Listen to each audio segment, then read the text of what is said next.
What is up, everybody? I am Daniel. I am Josiah. And today we're wasting our talent with Nae Paugh from Romney, West Virginia. And what do you do? I'm a singer-songwriter, solo acoustic, country, folk, Americana, whatever friends or people have caught me out and about, put me under. So I roll with it. And how long have you been doing your solo thing? I'd say on stage, I've been on the open mic scene for I'd say close to 2 years now. Started branching out for solo shows and solo gigs for close to a year now. But I actually got my start busking when I was in college. I'd go out on High Street, set up like Tanner's Alley or by the church, out that way. And I'd just play guitar and sing for a couple hours, just try to get some tips and stuff, and that would help me out with like getting like gas money to go somewhere, or if I needed to get like food, or it even helped out with like paying bills at times, like going through college. Like, and I'd say that's probably where I really got my start liking to perform. That's I just felt comfortable out there. It's just been fun. It's just been kind of like my natural drawing to it. I just felt like I was in my element there. That's actually where I met you, is at an open mic night. And I could tell you, there's people that go to open mic night and they play because their friends have coerced them into playing. And then there's people that just enjoy playing. And then you can tell there's people that are a little more serious about playing. I kind of got that vibe from you. And I was like, hey, man, you should be on Wasted Local Talent. And he was like, awesome. I signed up for that like a month ago. That's when we found out the website was not working. Yeah. So shout out to Nae Paugh. So thank you for that. Yeah, man.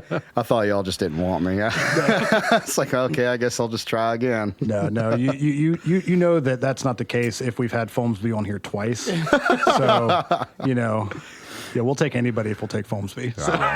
Hey, man, he's got a good thing going for him. Oh yeah, he's doing really well for himself. But let's not talk about Folmsby today. This isn't about him. Yeah, Folmsby, if you're unless listening, we just make fun of him. Yeah. I'm going to text you some mean words later, Josh. Yeah. So you said you started like busking in college and everything, and then you just worked your way into the open mic scene? Yes. And now do you do just the open mics, or do you do like your own shows and things like that? I do my own shows too. I like how a lot of guys start out. I'll do like 3-hour sets at like restaurants or bars. Like this month's been a little busy for me, which I mean I'm very happy for. I'm fortunate for, because I'm doing something right, I guess. At that point. Mm-hmm. But then I'll also go play. Like last night, I had the privilege of opening up for Peddler's Glory at High Ground Brewing in Terra Alta. But shout out to the Wolfpack, man. They're good people out that way. They're good people at High Ground. Got a lot of love for them. I recommend it. But their beer is delicious. That's right. It's really good. Thank you for that again, too, by the way. Also, nothing gets me through a nice hot summer day like a company Kolsch from High Ground Brewing Company. Sponsor. All right. All right, DJ, I'll take my $10. Yeah, next there time. you go. Now, one thing that I noticed during your open mic set is, I don't know if you did one cover. I think it was all original. I did do a cover of Valerie by Amy Winehouse to start it off, just because because why not? Yeah. It was essentially the vibe of it, but no, the rest of it was original work. I'd say I definitely have around 45 minutes to an hour worth of original stuff that I do perform out in public. There's always projects and songs that I've started that I really like, but it's just, man, for the life of me, I'll just have the toughest time finishing it and getting it show ready. I know how you feel with that.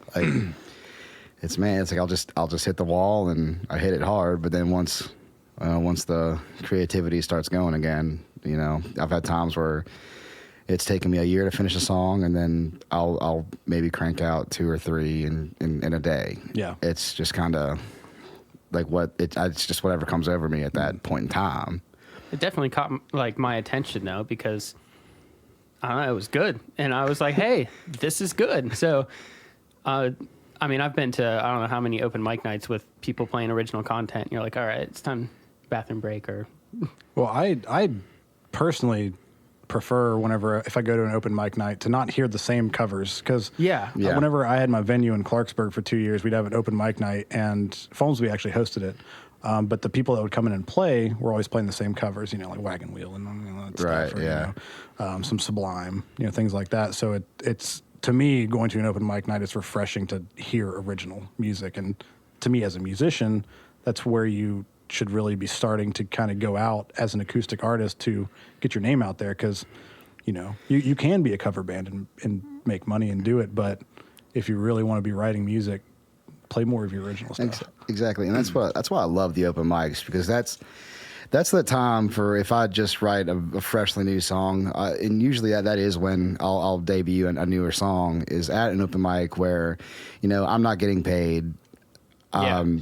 There's no pressure. It's all for the sake of just giving it a trial run, see what what the reaction is, and then if there's like a good bit of applause, okay, so I'm on to something here. We got the right idea going. Whereas if no one's really feeling it, no one's really reacting to it that much, okay, well we'll just sit back down and take a look at it and see what we could change up and try again. Whether it be just words or maybe changing the pitch of my voice here, maybe changing a note on the guitar there.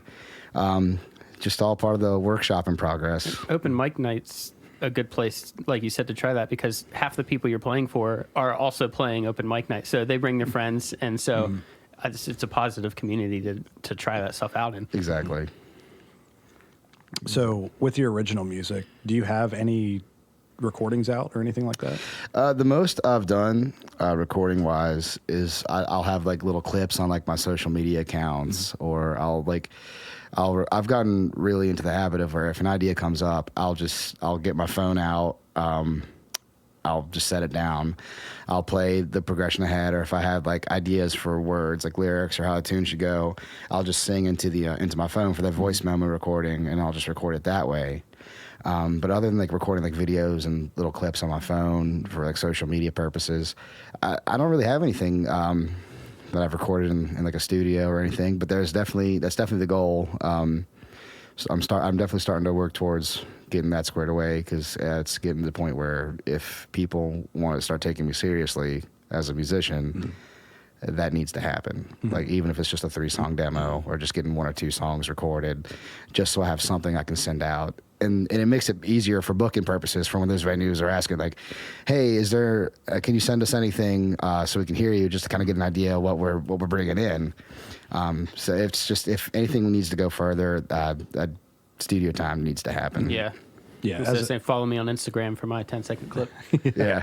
Yeah, as a musician, I've noticed, obviously, I've been playing music for years, and that's the one thing that most venues want. They don't want to just book you. They don't know, you can say what you are, but unless you have someone vouching for you. Yeah. So definitely having, something out there. Hopefully we can get a good enough recording today, because you're going to play a song for us in a little bit. Yeah, I'm excited about that guitar over there. I am. It's going to be a good time, I hope. And if it sounds good enough here, then I can actually give you the clip of it. That way you can, have that for. Oh, you'd be the greatest person ever for that. So, You're the first person that's ever said that. Yeah. No. And I'm going to wear that with pride. No, but that will be good. That's definitely a good goal to have, because, like I said, you caught my attention out of however many people played that open mic, and I would have looked you up. I did look you up, and there was no music there, but I would have listened to it. If it was there. If it was there, I would have listened. And he's not lying about that, because he'll send me Snapchats randomly where he's driving or doing whatever. I listen to Deception all his song. He's got one of my band songs playing all the time. If it sucks, I wouldn't play it. So it's a good song. Yeah. Well, thank you. Again, this isn't about me. Man, it's just getting real warm and fuzzy all of a sudden. This is not normal. It's not normal. There is so much love in this room right now. What is in that beer? Oh, you're the one being nice. I know. I'm original taste Coke. Yeah. CocaCola. Coca-Cola. Whatever their slogan is. Make the world a better place. What? Damn it. I know Dr. Pepper makes the world taste better, but what does Coca-Cola do? I don't know. Okay. So, while you're not playing music, what do you do? So during the day, I actually teach preschool, which I So I get to work with 3 and 4-year-olds during the day for 10-hour days, and then I'll come home and I'll either sit around and play and write, or I'll go to a venue, to an open mic, or just travel around just to play, get the name out there, and just kind of make that network a little bit bigger. And just to go perform, because it's I just feel, it's gonna sound so cliche, but I just feel better after playing a set. Like even if I feel like it wasn't the best set I put on, or I could have done better here, I'm comfortable up there. Like because I know it's me. I'm like expressing myself exactly, because I don't know. I'm weird about like talking about myself and talking about feelings. Like I know that like you're in the wrong place. Yeah, I was talking on a podcast. I realized this is like, yeah, We're about to get really deep. What's going on here? Now that I know that, let's do this. Tell me about your childhood. Right. Well, I was born. No, it was a good time. I just enjoy it. I just feel better. Just kind of gets me up out of the day. Man, I'm getting real cliche. No, it's fine. I have the same thing. I like, if I'm feeling social, I'll go out and kick a soccer ball around with some friends. I feel in my element, or just shut the door and turn all the lights out and maybe play some video games or something. And I just box everything out. Mm-hmm. But if I was good at guitar, I definitely would. Or if I could sing, or right. If any of those things. But no, it's you need a place to get away. And if it's on stage in front of people, then that's great. Oh, yeah. See, I play guitar. I've never been able to just do it by myself, though. I can be on stage with the band, but you put me up there with an acoustic guitar by myself, I can't do it.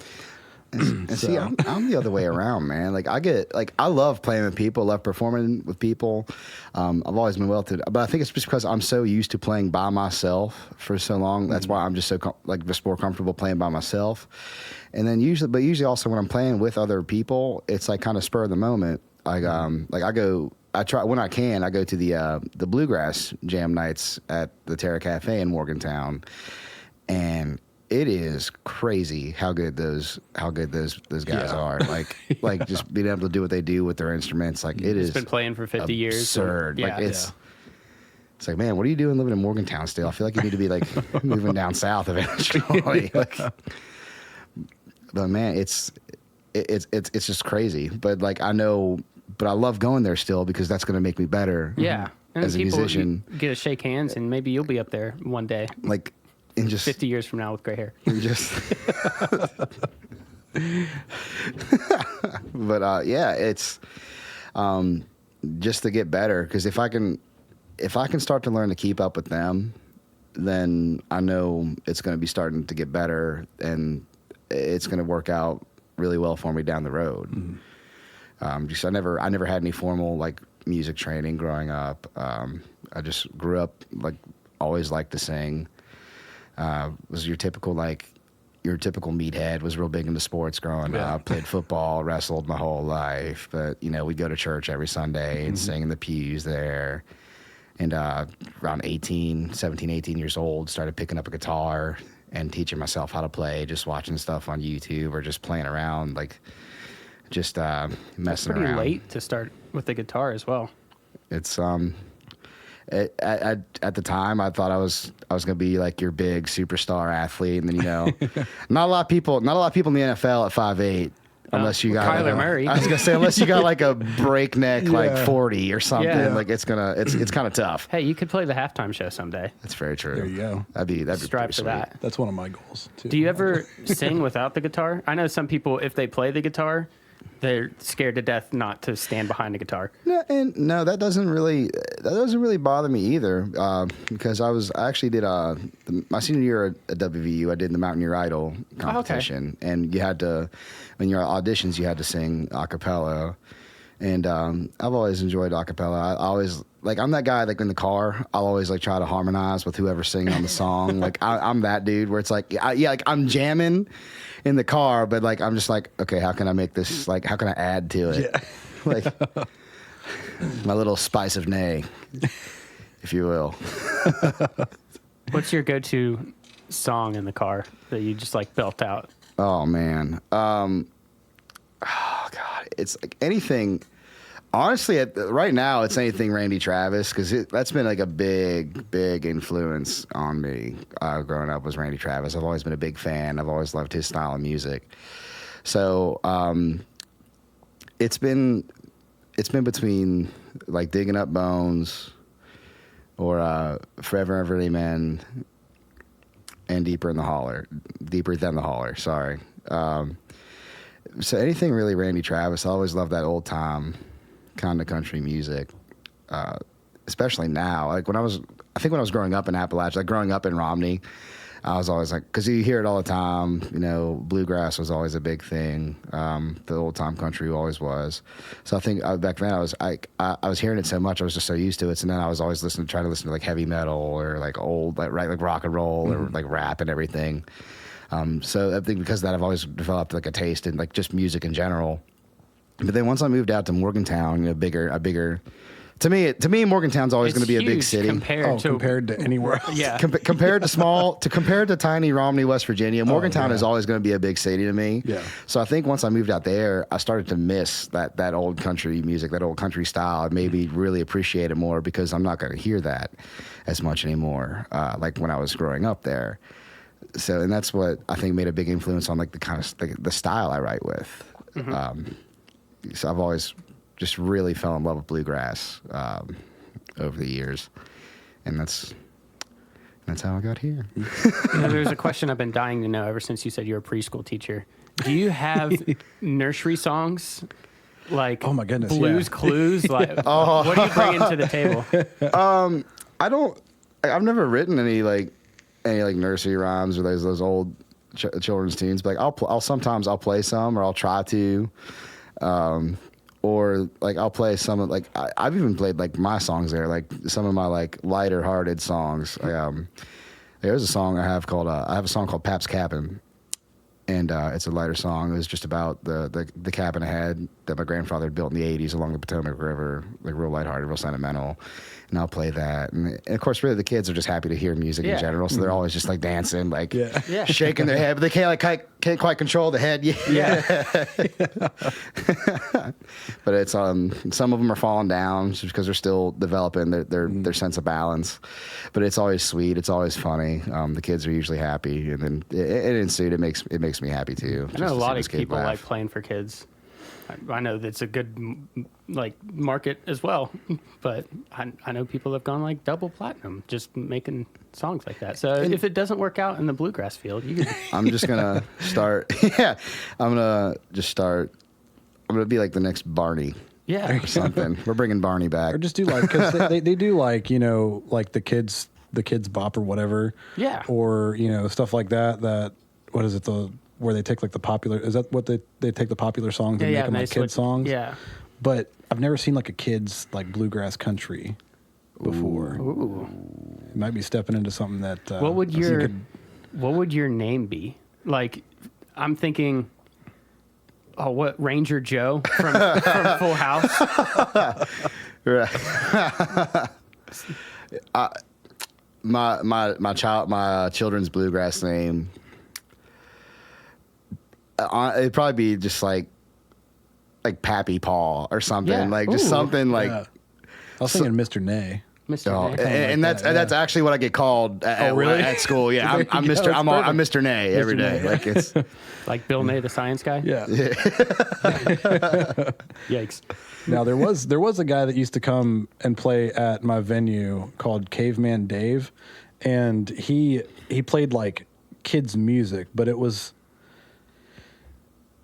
fucking creepy. It was like he comes in and he had like really like long greasy hair, and he typically played kids parties, and he'd wear like a little like leopard print vest, and he'd play like kid songs. His hit single "Windowless Van."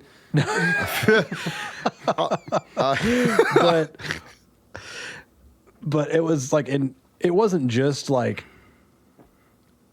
his looks, like he was just kind of a creepy person. Yeah. So it's like, how do you get these gigs to play for kids? The songs were hilarious, but See, I feel like if your name's Caveman Dave, you're like obligated to have like hair past your shoulders, like a massive beard to your chest. Yeah, and that's what just wearing a loincloth. Yeah, pretty all the time. Just like if they could make like a club-shaped guitar or something, like, that'd be it'd be perfect. Even better. Like you, buddy, you are fitting that description. You are fitting that name so well. Yep. Nae Paugh is a great stage name. I actually thought it was your stage name. No, so whenever I introduced myself and you said that, I was like, it's your real name. He's working me right now. yeah. What's this guy trying to pull right now? That's popular, and like I'm a big professional wrestling fan, so like if Ric Flair comes up and he's like, "Hey kid, what's your name?" and he gives him the stage name, they're like, "Screw that guy!" Like he's trying to pull one over on me. The Rock. That's not his name. It's not my real name.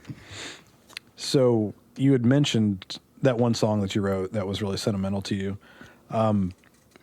Typically, whenever you write your own music, I know as a musician, myself, my lyrics and what it's about, kind of all over the place. Is that the same with you? And it's just kind of whatever is really like in your mind or in your heart at that point in time, or it can be.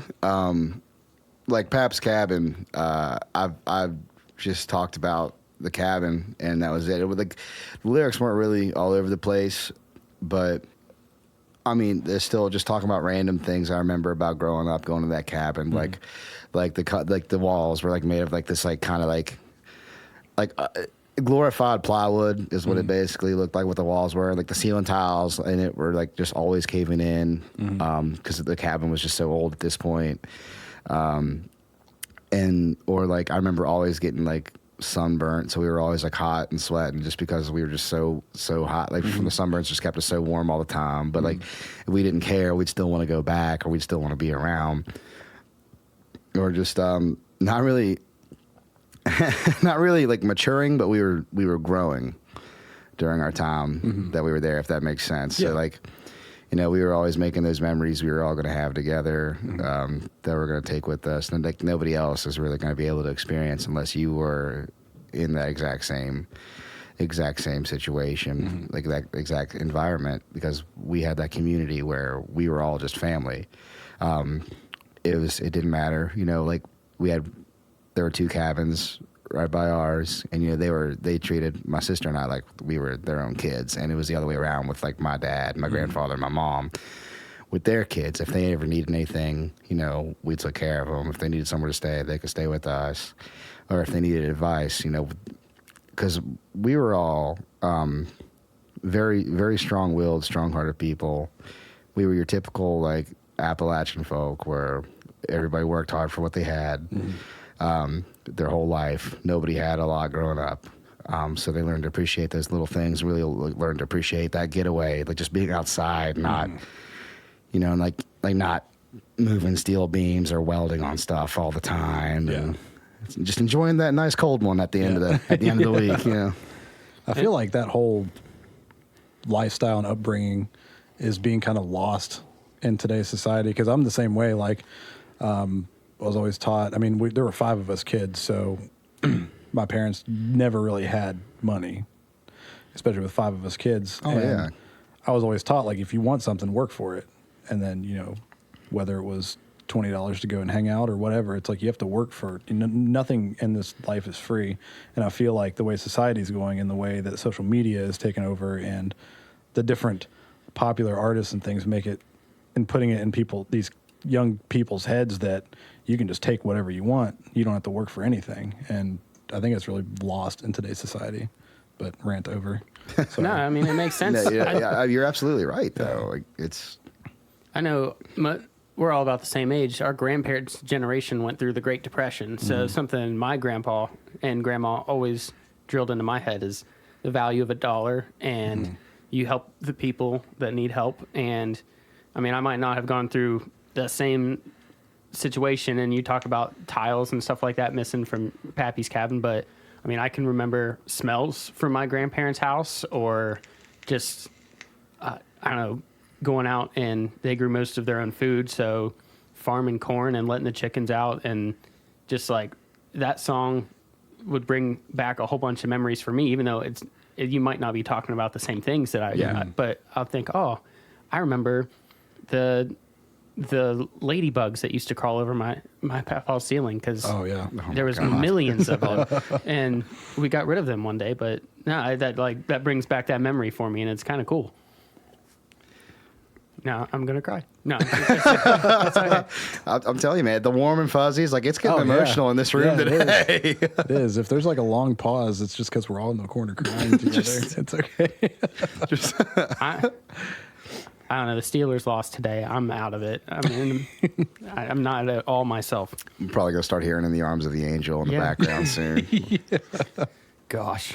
I'm glad they didn't play that commercial during Oh, goodness. during Yeah, that you game. would have cried. my gosh. And what's really sad is that at the 2 p.m. interview, he decided to take the hit and record the Steelers game so I could watch the Dallas game because we have another host that was here. And so I already knew how the game was going by the time that he went upstairs to start watching it, and I was like, man, he's going to be so disappointed. So I was like, don't tell me anything. I went up. yeah. I caught up. It's great because there's so many commercials and so much time between plays. You just hit the 30-second fast forward button. I watched it in like 10 minutes. But enough about me. More about you. Because you're not comfortable talking about yourself. Doing a trial by fire day. But no, it's funny you mention that because we actually used to do the same thing when I was living with a bunch of like my rugby teammates in college, like with American Horror Story. We would just record it while we were at practice, and we'd come back, and then we would all just like we'd get home, like get our food made up. We'd get our showers, and we'd all just sit in the living room, and we would just watch it. And then every time the commercial goes, like, fast forward, someone get the remote, someone get the remote, fast forward, hit fast forward, someone get it. So we were doing the exact same thing. So I related to that one so hard. Like, it's just like It's so much better to watch a football game that way.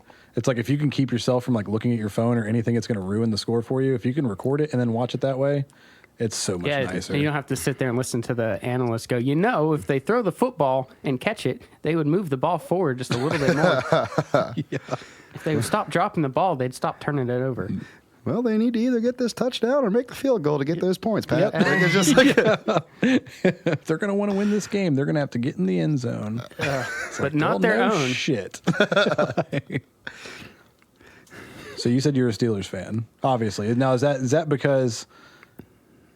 I mean, you're a Steelers fan because you're from the area, I'm assuming. But my same with whole you, family, all the way up through my grandparents, were really? Steelers So fans. it's like a family thing. I say it's my daddy. My dad was a Steelers fan growing up, and for the longest time though, I was kind of repping the Green Bay Packers just because I was a big Brett Favre fan. I was too. Yeah, I actually and I shouldn't say this, but I had a Brett Favre jersey at one point. Being a Dallas fan, we're not like big rivals, but I've got my beef with Green Bay. But yeah, Brett Favre. Anyway, sorry.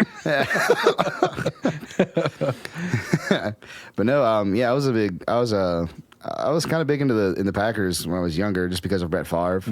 But then after he retired for the 7th time in a year, still don't know. Is he in the Hall of Fame yet? Has anyone ever unretired from the Hall of Fame? I don't know.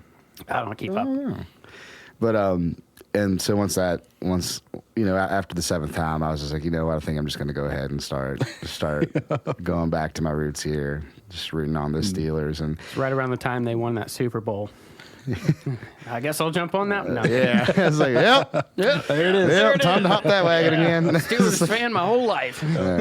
But man, I don't even get to watch that much football anymore. I'm hardly home. I'm somewhere. I'm usually somewhere on the weekends now, or if I am home, I'm like just sprawled out in the bed, just feeling the bed just devour me at this point, like just staring at the ceiling.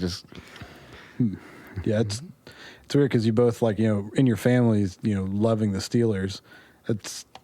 I don't get. I mean, you chose the Cowboys to spite your family. No. My dad. If you ask my dad who he likes the Browns. You ask my brother who he likes. He loves the 49ers. My other brother loves the Buffalo Bills. I'm a Dallas Cowboys fan.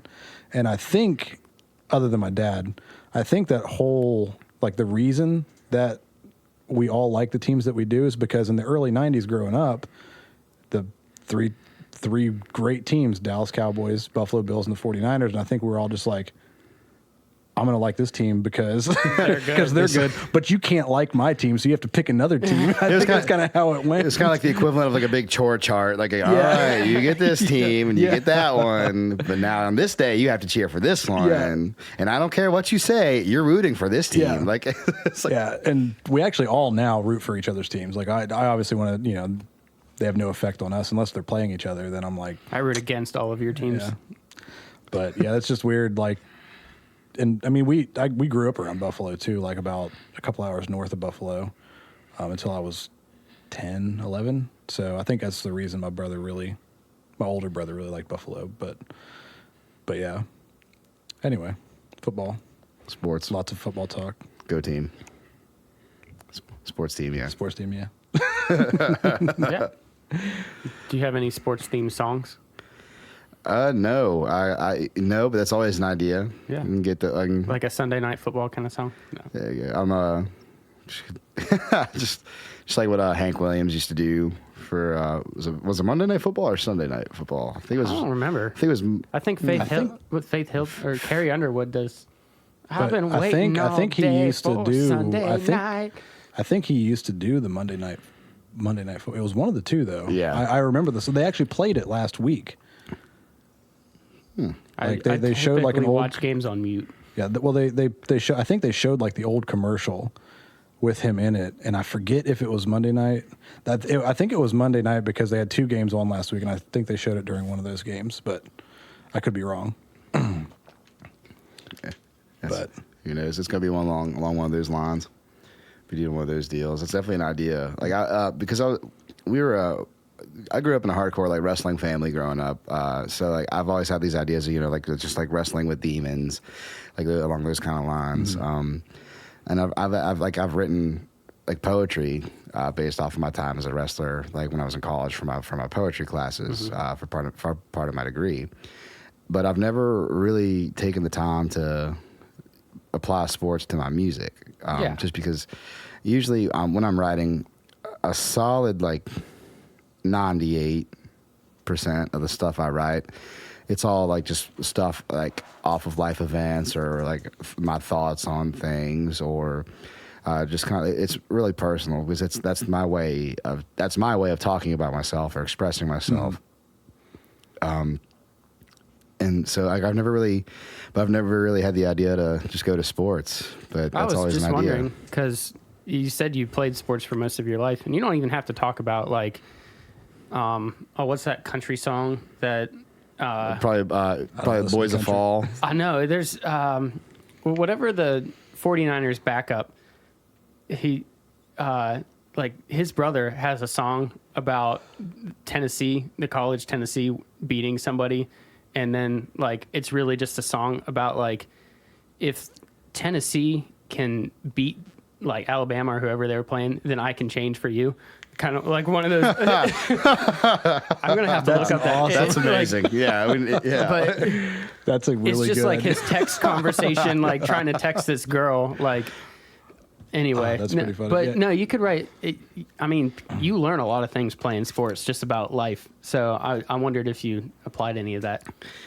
Well, I think if anything, because of wrestling, I've learned to like really be driven, to really stay consistent, to really just get after it. You know, as far as booking, writing, working on just getting better, just the sake of practice, the repetition, and just being really determined, just to be the best self that I can be. Yeah. Not necessarily to be the best, because in the music world, it's kind of hard to be the best because that's just a matter of opinion. Mm-hmm. You know, there's no real like set way to like determine if you are the best or not. You might have like a lot of like record sales or downloads or Someone's play on your gonna hate stuff. Yeah, exactly. Yeah. Like it does like. There's no real set way, or that's how I've always felt about it. So just to be the best self I can be, I think just that sports taught me that I can apply into playing music now. That's Yeah, pretty and cool. you can't really get in the mindset as a musician or really in any field that you are the best or that I'm fine with where I'm at, because that's whenever you that's whenever you peak, and that's Just don't try anymore. Yeah, That's yep. So, and I've seen some people that have gotten that kind of in their heads, and it's just been downhill from there, whether it be their careers or music. So, yeah, you definitely don't want to get that in your mind at all. Yeah. Because like me, I know that I'm not and will never be the greatest guitarist ever. Or best looking. Or yeah, well, that's definitely obvious. That's why I'm doing podcasting and not videos on YouTube. But yeah, like you always just do your best and just keep working at it. And you did say YouTube, and YouTube is great for learning anything. Now. Like you want to learn music, like I learned how to mix and master mostly from YouTube, just because you can. It's free. Social media and mass media has both helped and hindered like so much now anymore. You have a bigger chance of becoming a multi-million-dollar sensation overnight, but you also, like, I don't know, it's harder to break through. Yeah. Like, because there's, I don't know, 500,000 other people that can play guitar. There, you have to set yourself apart. And like there's a gentleman I met. There's a gentleman I met at a venue a couple months ago that said something along those lines. And said, I used to live in Nashville, and I used to help find talent. And I can tell you now, if you just tell me you're a good guitar player, that doesn't really tell me anything. Because especially when I was living in Nashville, I could probably walk up to a tree and pluck one down like I was grabbing an apple. Yeah. But like, how can you set yourself apart is what really helps you out. And honestly, he says, realistically, how well can you write music? It's how well can you write? Can you write music is usually what can help you set yourself apart from people. Because everybody can play everybody can do a cover of Freebird, and absolutely, well, not everybody, because if they can kill Freebird, like, oh yeah, my God, they win. Like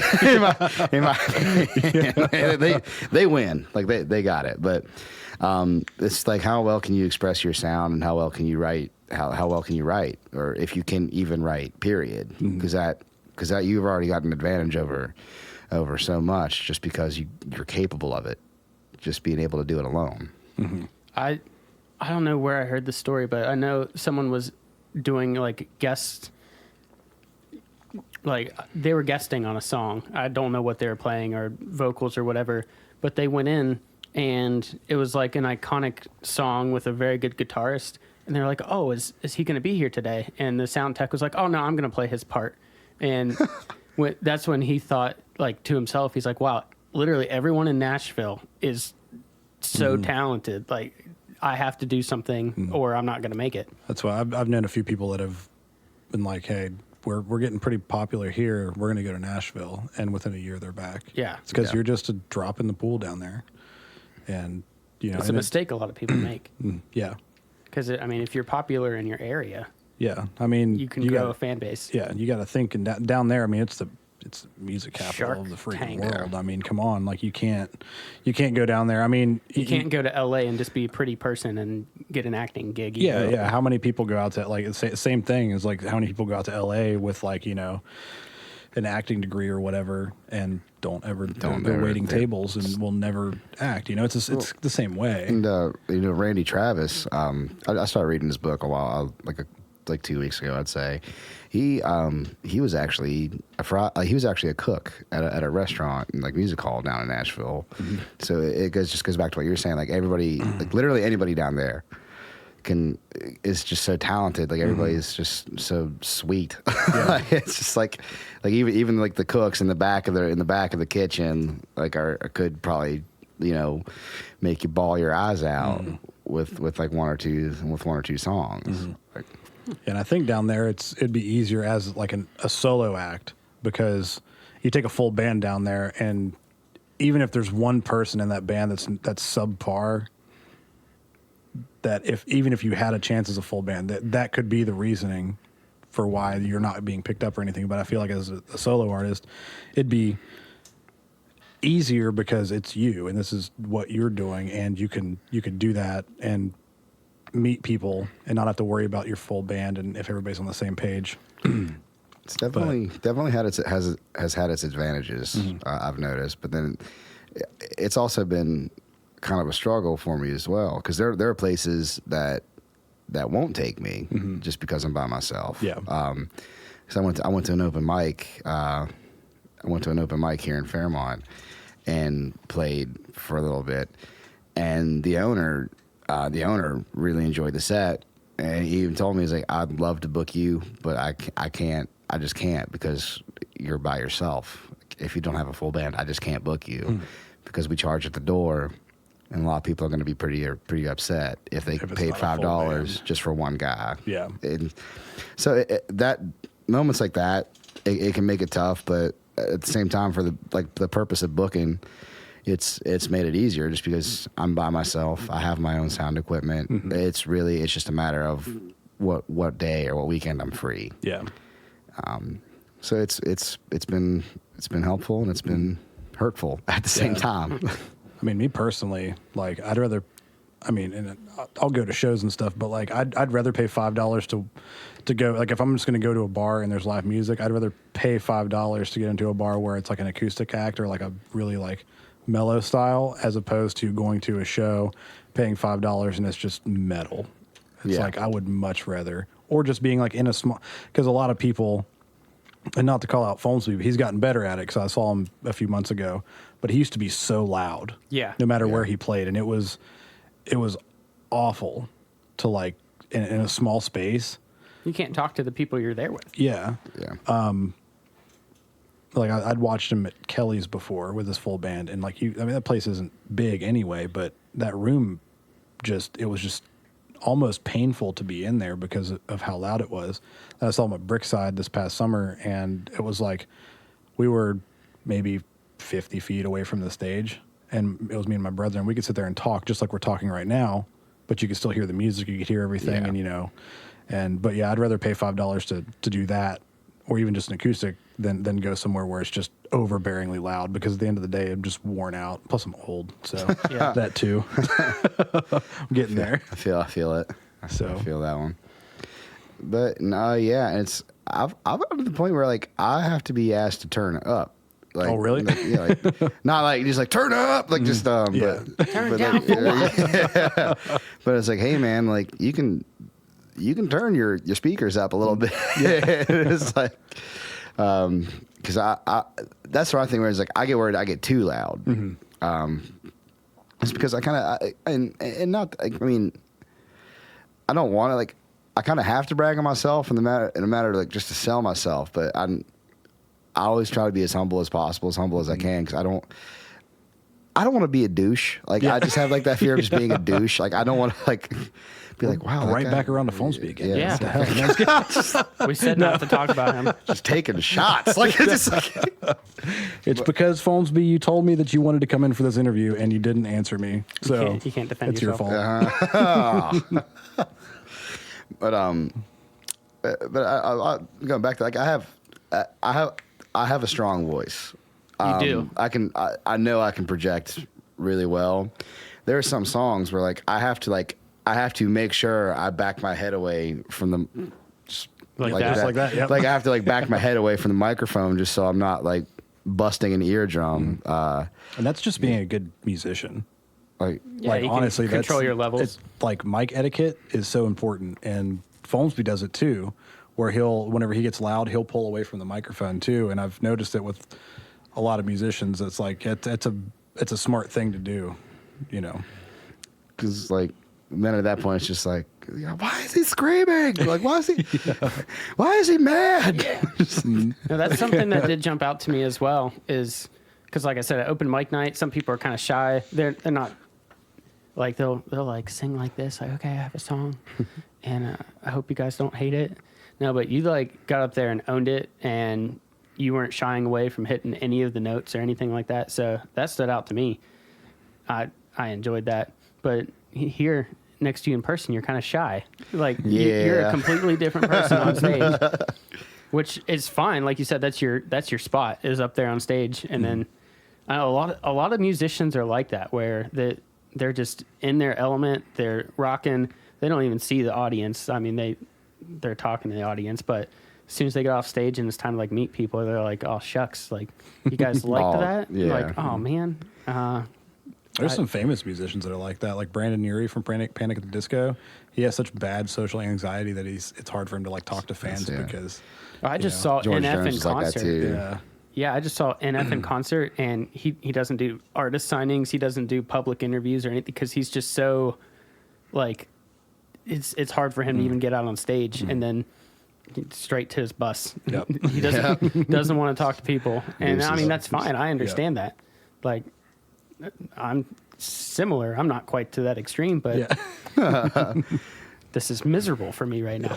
I'm kidding. Oh no, dude. Like it's funny you say that because I have no problem admitting to that because like I'll get done my set and then I'll go off to like the corner table or like the end of the bar, like kind of away from everybody. Not like I don't want to talk to anybody, but it's like usually if I'm there by myself, I'm just be like, all right, I'm just gonna take this little space. This is gonna be my little. This is my area. You like deem that like your comfort zone because I'm the same way at shows. Like whenever. Like beforehand, like I'll socialize like a little bit, but then after we're done playing, I'm just usually like, off by myself somewhere. I'm also the worst small talker in the history of small talk. I hate small talk. I went tailgating yesterday, and someone was like, "You can stay here and hang out," and I said, "And do what? I don't drink." And they're like, just like hang out and talk. And I was like, "No, I'm gonna go." Then I felt bad later because I was like, "Wow, I was a jerk." No, but how's the weather? I'm not good at it. I'm terrible at it. Yeah. That's like my go-to line too. Is like, so that weather, it's crazy. It's crazy. It's crazy humid out there. Yeah, you could just chew the air. Really affects those guitar strings, doesn't it? Yeah, just. So I think that if you want to play a song for us, yeah, awesome. I can go ahead and do that. Let me go ahead and. Yeah, if you want to grab your guitar there, and then we'll get that mic set up there. Awesome. And Josiah will. I'm not singing. No, you're not going to sing. No. You can go ahead and get yourself set up. I just want to tell Josiah that Drew Brees is out for the game. Huh. Just got a text message, thumb injury or something like that.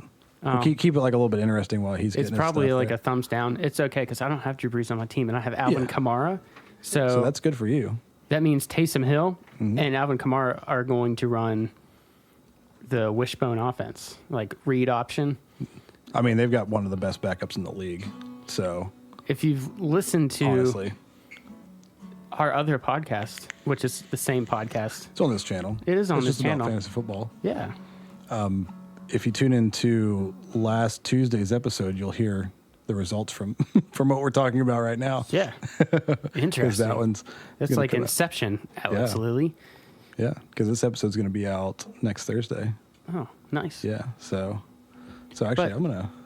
So if you like football, you can tune into that. If you hate football, just listen to Nae.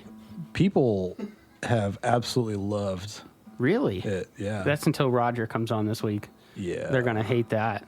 Yeah, I might cancel it. I might actually. I might third that interview just so that it doesn't absolutely suck. Well, I've got a structure on how I do everything, and it's going to stay to that structure. I don't know if you listened to the Wasted Local PopCon interview with Roger. I honestly didn't. I didn't listen to that. I didn't even get it. I sat down to do the intro, and he's like, "Welcome back to Wasted Local Talent," and I was like, "I guess he's the host now." Weird. That's how he's going to be next week too. And then remember that one time that me and Roger played last week, and I beat him. Oh, in fantasy? Yeah. Oh, yeah. No, Well, not in anything else. Well, yeah. All right. All right. Yeah. We can set this up to be more ergonomically friendly for you. So tell us about the song you're about to play. So growing up, my mother and my grandmother were both Sunday school teachers when I grew up, like at their respective churches. Like just because we grew up in a different, we were living in a different town than my grandparents. This song doesn't really talk about them in their times being Sunday school teachers, but religion was like a big thing in our family growing up. We were your typical like small town country family, like always going to church every Sunday. And so the song, I'm still trying to figure out if I'm I'm still not sure if I'm going to go to hell for or heaven for, but because it's not really even necessarily demoting anything and like talking about it in a negative way. But the chord progression came about, and then the words just kind of came to my head. But the song is called "The Ballad of Adam and Eve."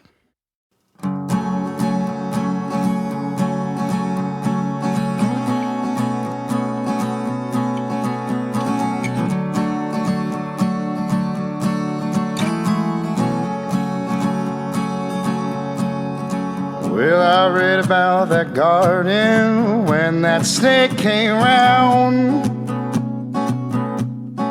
And he said, go on, girl, pull that apple down.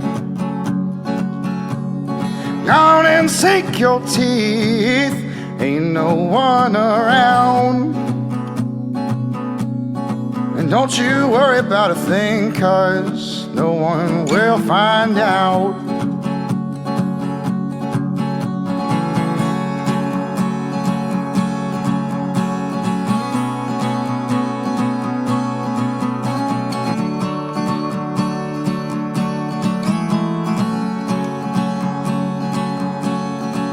Next day the father came walking around,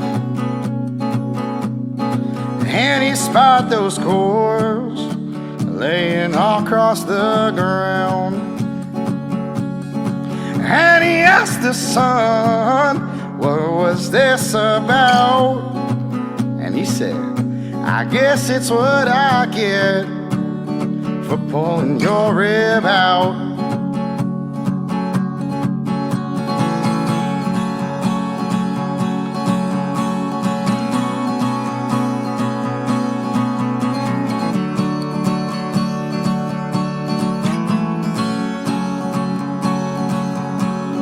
So we kicked them out of that sacred place, and they earned their keep by the sweat of their face. Guess it goes to show you can't trust a snake, a statement that holds true in a time like today.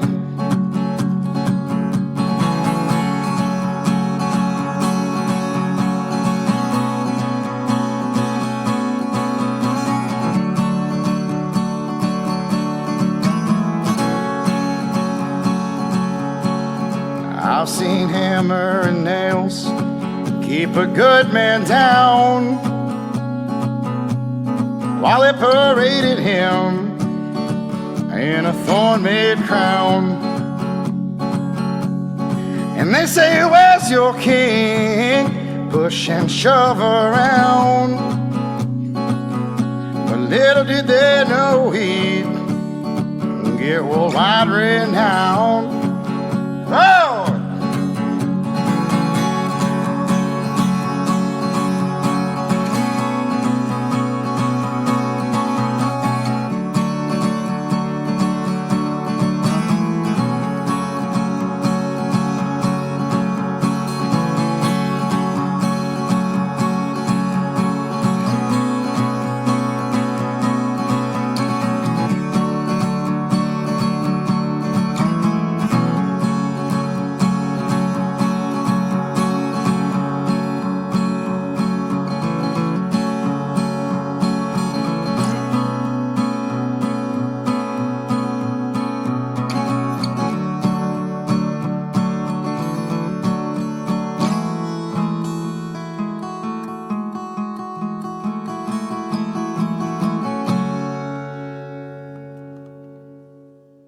That was good.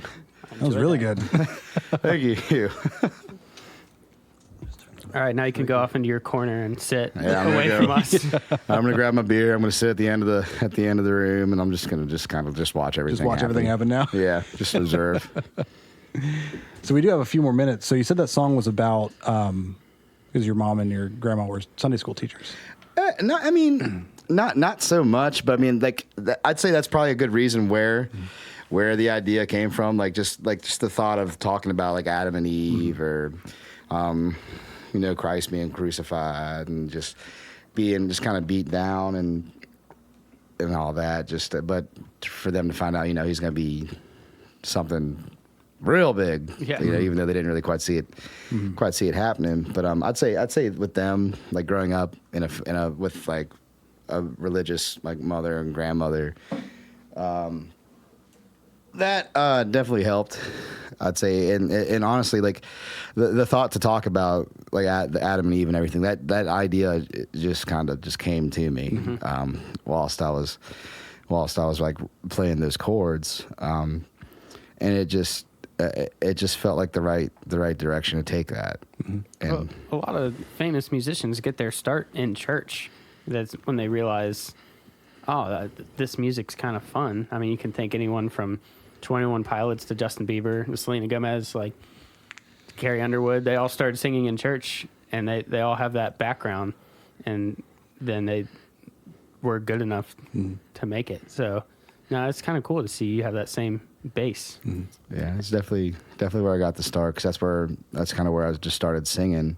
It was like sitting in the church pews every Sunday, sitting next to Mom, kind of zoning out, because With your little toy cars. Yeah.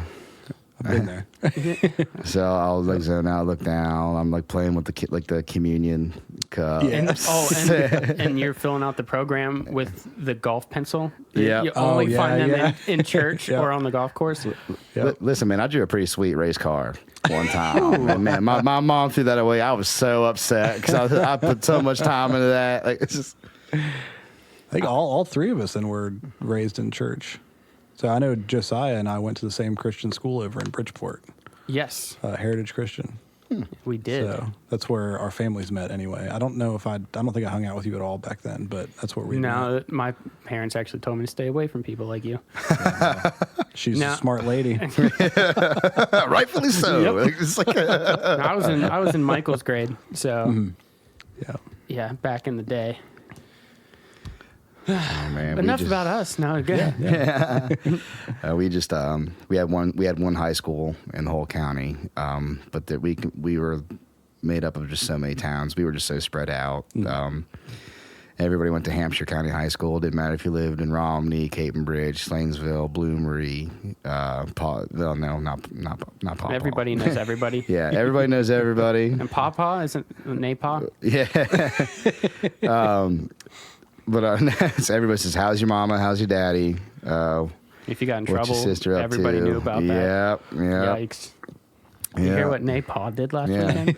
Yeah, but guess you better slow down when you drive, huh, Nae? It's just like He raised his voice to Old Man Smithers. I was just singing. I'm sorry. that hooligan. I'll tell you what. Yeah. Yeah, so this episode will be out in a week and a half from today. Do you have anything coming up that you wanted to promote? Anything after next Thursday? Coming up soon, I'll be at well, it'll have already happened by the man. time. You guys missed out. It'll already have happened by the time this comes out, but on October 4th, I'll be playing at TGI Fridays in Bridgeport, which Oh. I thought the same thing most people are probably going to think when I say that, and I didn't know they did live music either. I don't. No clue that they But did live music. I actually played there this past Friday, and I gotta say it was a blast. Like, Okay. like the NC State marching band was there too, so like they were all cheering and everything. But and then I'd say in October, the biggest thing would be.